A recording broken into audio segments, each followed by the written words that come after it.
Šie skaitļi skaidri un nepārprotami norāda, cik nopietns un svarīgs ir ielas satiksmes kārtošanas jautājums mūsu laikā.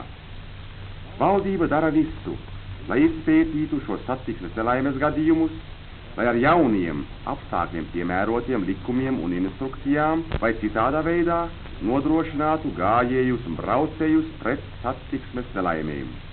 Tomēr arī katra pilsoņa pienākums savas un citu pilsoņu drošības labā piegriezt ielas kārtībai un drošībai nepieciešamo uzmanību.